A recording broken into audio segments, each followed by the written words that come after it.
have we got on first? Who have we got on first? You know who we've got on first. Let's bring him on, Mr. No prizes. Mr. Brian Daigle, everyone. Brian, 3-0 win. How are you feeling, my friend? First of all, big up to you, brothers. Big up to you and to Sammy and to everyone in the chat. Before we get into this, let me just allow, in the words of Jay-Z, allow me to reintroduce myself. My name is Brian Daigle, and I am a Tottenham Hotspur fan that is very, very upbeat, that is very, very excited.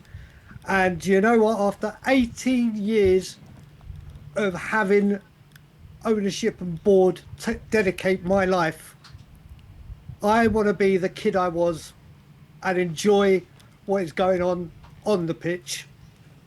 I want to enjoy being a Spurs fan again. And right now, like I have done all summer, I am genuinely excited. I feel rejuvenated. I feel passionate. Has my views on them changed? No, it will take a few positive windows. But instead of constantly looking up there, I want to look what goes on the grass, and I like what I see. Yeah, I mean, in terms of today, how ready do you feel like we are for the new season based on what you saw today? We'll get to the front line, but what I loved seeing today is we always talk about diamonds in midfield and that diamond formation. How nice was it to see a diamond of Kinski, Senesi, Van Hecke and Tonali? 4 players that are so comfortable on the ball, that look so calm and assured under pressure, that want to move the ball forward and actually have confidence when a back pass comes, or when it's in the... We played a few balls in the penalty area, and normally you're like, oh, here we go. Calm, assured, dealt with it. Patches of play were really, really good. You could see what the objective is. You could see what the game plan is. And you could see that the training, the pre-season, you can see what they're trying to do. And like I said, from today, I'm not going to take a single negative. Not going to take a single negative. Does the front line need to improve? Yes. Is there anything that I find negative to moan about on that performance? No. But are we ready for the new season, Brian? If we get the front line, you got to remember what we did today is without Kudus, Maddison, Fernandes, Van der Ven, Porro. That's just 5 of them. Then Xavi to come back, obviously a long way. We don't know if Kulu is going to be the same player he was, but you add the calmness of that defending with Van Hecke and Senesi. Then you had Pedro Porro's ball playing and energy and everything. Then you had Robertson, who, after a couple of shaky games that I didn't see, that first half he put 4 or 5 quality crosses in. And obviously Richarlison got on the end of one and put it away really, really well. Then you had those players that I mentioned. Obviously there's a few that are injury concerns. But you put those players in there, and then obviously what may happen for the rest of the window ain't looking bad, is it? Yeah, I mean, are you not concerned about how open we look at the back? This is pre-season and they're going to do it. Like I said, I think hopefully Fernandes, I was just seeing your predicted lineup for tomorrow. Hopefully we see Fernandes. I didn't even mention Bentancur in that lot that I was just mentioning. The real game time kicks off on obviously next Saturday. It's now just get this game tomorrow out the way, then it's all systems Premier League. And yeah, we looked open, but last season it was always backwards, forwards, and as we know, I wanted Frank, and boy was I wrong. Boy was I an idiot. Boy did I go way OTT and everything else that goes with it. But do you know what? We want to see creativity. We want to see attacking football. And if you're going to play that style of football, you might make some passing mistakes. And then that's part and parcel of what we're going to expect. We wanted to see free-flowing Tottenham football, or whatever the DNA, whatever terminology you want to use. Well, when you do it, there's going to be some risks. I mean, Tonali in the midfield, his passing and speed of thought, and just he is so composed. He is going to be such a huge player for us and he's just going to be nothing but a joy to watch. He was all action, and I think he'll control games. Just like I said, Ben, we could have been open, and these are things. I'd rather we look open and make these mistakes in pre-season and learn from them and go onto the training ground and say, do you know what? We need to work on this. And you got to remember, last season when De Zerbi came, he said he ain't going to change anything because he don't want to change too much when there's so much at stake. Well, now it's time to change. Yeah. We've had this pre-season to do it, and there's going to be an odd hiccup. But we all want attacking football. We all want to see it, and there's going to be a couple of loose passes here and there or whatever. How we react to it is what we've got to work on. You know, you mentioned the forward line, right, and how it needs work. Everyone know it needs work, but the two strongest players on the pitch today were probably two players from the forward line in Mikey Moore and Matties Tell. Let's talk about Mikey Moore, because 2 goals today, taken fantastically well. Do you want him to stick around, or do you think he still needs to go out on loan? I think he still needs to go out on loan. This was his brightest game by far. He's been very quiet in other games. He took both the goals well.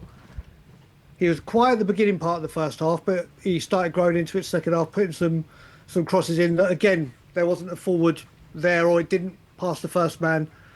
He looked a lot brighter. He took his goals very well. But just because he's done that in a pre-season game like that, he is not ready for me to be like, right, you're going to be Kudus's backup. I think he needs a loan. I've also said to you, Ben and Sim, this is just my thought and theory, that could be absolute nonsense. In fact, it probably is nonsense. The deal to Klon, or however you pronounce their name, I don't think he got stalled because of lack of options. I think that might have been stalled because a player we're going to try and bring in, the striker, let's just say, wherever it comes, Mikey Moore could be a make-weight. So he could be part of a deal that brings a striker in. And I think he needs that loan. He looked a lot brighter, but yeah, I still don't think he's ready for first team. Wait, are you saying we're going to sell Mikey Moore, or No, use as a mate way to loan loan out? for the year. No, not sell. Loan. To who? To City? Mate, it's under wraps. Who knows? Who knows? Who? I genuinely, honestly, I've said to you both personally and on the show as well, I genuinely believe Spurs are working on a big name striker that is probably so under wraps that only Mawson and another one knows. Whether it gets over the line. Do you reckon Galatasaray could do with Mikey Moore for a season? Galatasaray, Dortmund for Guirassy. We know what youngsters do at Dortmund. I honestly believe they've been working, and there's only a few people that know. Again, this could be me being absolutely. They are looking for a winger. They're trying to sign Martinelli. So who knows? But I think that maybe Mikey Moore is going to be like when we sold Berbatov and got the great Fraser Campbell on loan, but slightly improved. Please God be improved. But that's my thinking. Why? Again, it could be Klon in the next few days or weeks, but I wouldn't be surprised if we bring a striker and he's part of a package. And talk to me about Matties Tell as well, because he's been one of the best players that we've got, maybe the best player of pre-season so far, and proving it again today. Today, 2 great assists. 2 great assists. Is he the starting left winger in the future? No. Backup, I'm fine if he stays. He's come in for a lot of slack. I've often spoken here that when we went to Wolves, Ben, his movement, I was always very impressed with. He still looks a little bit shaky trying to take his man on, but 2 very, very bright, clever assists, and he needs a left winger that he can learn off. What I think he lacks, and what Savinho will bring, is when Savinho gets the ball, he will genuinely scare the life out of the defender, and he will genuinely try to take him on over and over again, and he'll have full confidence in that. And I think that's what Tell is missing. That's the final decision making is what he's missing. Is he good enough to be our first choice left back? No. If he stays here and plays backup, am I absolutely fine with it? 100%. And what about Rishi? Got another goal today, 3rd goal of pre-season. I mean, you talk about bringing in a striker, but there's no There's no at the moment no movement on Solanke or Richarlison. Obviously, Rishi it continues to bang in the goals. He was our top goal scorer last season. So where are you? What are you thinking on that? Well, Solanke, it's just going to be, who's going to trust his fitness? Who is going to trust his fitness? Same with Rishi though as well. No, but Richie last season, the one time where we needed him to stay fit, he did. And Spurs definitely aren't going to give him another contract. We all know that. I think if he stays, he probably gets signed a year extension to see if we can get money for him next year. Yeah, but you say that, Sim. Look what we did with Basuma. Yeah, but Basuma was a different kettle of fish, I think. I know, it's obviously a different player, but I don't think we sign him in a year extension. Yeah, I think those days. Obviously, De Zerbi had the say on Basuma, and he was like, "No, get him gone," and we listened to him. I think the same with Richarlison. You see what De Zerbi been saying this season. We don't know if he's going to go. It's yes, it's no. Why? I can't. He'll go for free. January he can speak to people. Would I like them both gone and 2 new strikers in? Of course I would. Do I think it's possible? No. No, but like do I said, you see either of them leaving right now? Well, I can't see Solanke going. Although literally, if Nottingham Forest put a bid in for him, I would literally offer to fly home and piggyback him to Nottingham whilst hopping on one leg to get the deal done, so we can get him off the books and bring in a goal scorer. And I can't see, unless Richie, a deal comes in that he wants, and he hasn't wanted to go to Saudi. Will Everton come in for him? Don't know. I think it would have to be a very, very tempting deal for Richie. Otherwise, he's going to say no, no, no. So I can't see either of them going, but that doesn't mean we don't bring a striker in. And we don't need... It doesn't mean you don't want us to bring a striker in, but would it actually do you think the club would not consider getting a striker until one of them goes? Well, it depends where they're going to play Cody. And is he going to be the left winger? Is he going to be the striker? Who knows? But like I said, I think once that window shuts, that front line looks very, very different.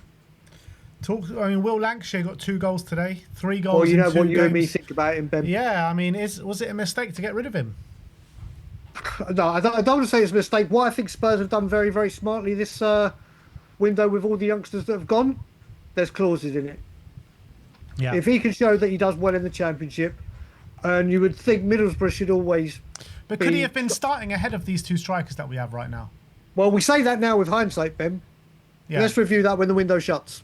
Yeah. Let's review that when the window shuts. In hindsight, right now, yeah, of course. But let's see when the window shuts. How many are we bringing in from now to the end of the window? I think 3 come in. Whether that is left winger, right winger, striker, or whatever, I think 3 come in. There'll be a few more exits. And talking of exits quickly, and all this talk, I'm probably going to be alone here and probably get pelters for it. I've got no drama whatsoever if Spurs don't bring another right back in and have Archie Gray at right back until January or the summer. But does that not mean that we've weakened in a position from last season? Well, take Spence out of the equation because he never plays right back anyway. Yeah, but now we've got more cover at left back. He would have been. Yeah, but that's the thing. De Zerbi didn't play him there. De Zerbi, no one played him at right back. Archie Gray did play right back for Leeds and got into Championship team of the season or young team of the season. Right now, for me, everything focuses on Spurs sorting out the front line. So if Spurs have to have Archie Gray, give him not first team football, but minutes at right back, and I don't think he's looked bad at right back at all. And De Zerbi making him captain ahead of Robertson and other players on that pitch speaks volumes. Not saying he's going to be a captain or should be captain, but for me, everything's not going to get done in one window. It's true, but if we knew that Spence was going, do you not think that we should have put a bit of better planning into getting cover at right back? Spurs and better planning is something that doesn't go synonymous and hand in hand Are they trying to show that that is on the change?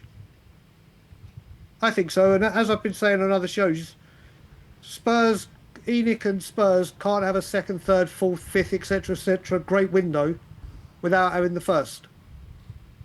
And we've seen people talking about that, oh, look, our spend is almost the same as what we brought in. We haven't spent money. Well, this time we brought in quality. Not your youngsters or cheap crap and alternates. De Zerbi has got every man that he wanted. And hopefully that continues throughout the window. So selling players has been a big difference this summer. Been prepared to take the hits on players. People like Romero and Spence, where we know their attitudes could run rife.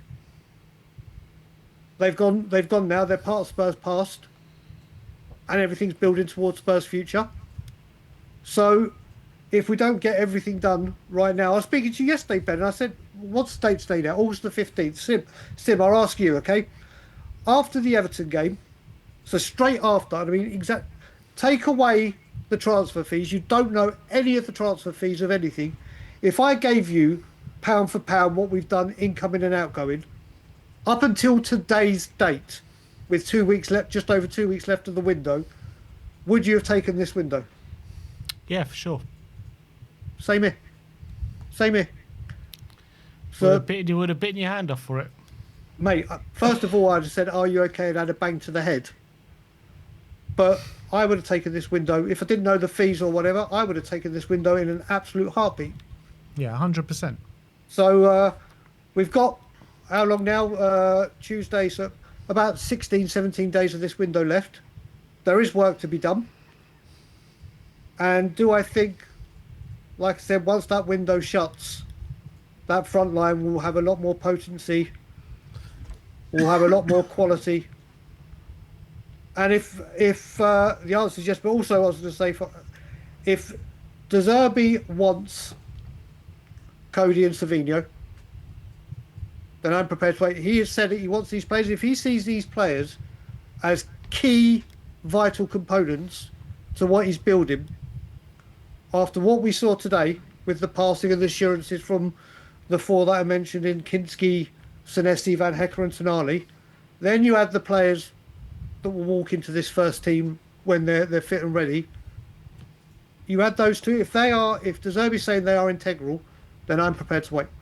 I'd rather we get the man he wants than do what we've done before and go and not get the right players. So I am genuinely excited for what we're about to witness.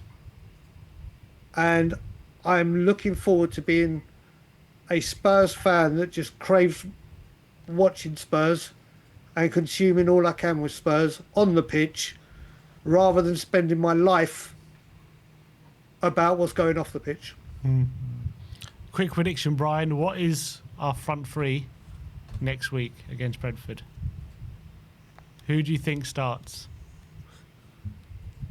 You can add in new signings. Make it the front four with the number 10 as well. Yeah, and the number 10. Oh, we're going to go mad. Osimhen, Silvinho, Gatko, Cody. Cody and Morgan Gibbs-White. I'm joking. I think Savinho will be here before Brentford. Finally.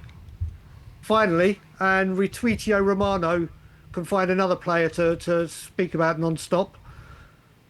I think Cody's here before the end of the window. And the striker, just please God, let it be an absolute machine. An absolute, literally the 20-plus goal scorers we need. But I think before Brentford, it might be, depending on if Kudus plays tomorrow, Savinho, Kudus, Richarlison. And also, with a week to go left of the until the new season, where are we going to finish next season? I've said this, that I'm going to stand where I stand, because I still think the other teams around us, or say around us, the teams that we normally compete against, I think they're going to flex their muscles big time over the coming days. I'm going to say top 7 in the FA Cup. Top 7. I said I'm going to be positive and carried away, or not. are going to be really enthusiastic by what's going on the pitch. But I'm not good. We need to hold our own, and just I don't think we're going to have any concerns about being anywhere near the bottom at any point in the season. Just get back competing for the European positions and win a goddamn cup, especially the FA Cup, which I'll keep saying every single year when you ask me this question until we bloody win it. This is the year, Brian. This is the year. Mate, every year is the year. I try and find a reason. Like when Terry Venables died, I was like, we're going to win it this year. We're going to win it this year in honour of him. And then we went out very, very early. But top 7, FA Cup. Don't worry, Brian. We're not too far off the year ending in 1. That's what we'll do, yeah. We'll start some... That's what we'll do. That's what we'll do. But yeah, so let's just hope for... Obviously, I think we could get higher, but I'm not going to go and say, oh, we're going to go top 4 or whatever, because I do believe the other teams will strengthen. But all that matters is we get our front 3 sorted and we get ready to enjoy watching Tottenham again. And I enjoyed what I saw today. Big up, Brian. Thank you so much for coming on today. Much love to you both and everyone in the chat. We'll see you and speak to you very, very soon. Come on, you Spurs. Come on. Big up to Mr. Daigle. Thank you very much for coming on. Next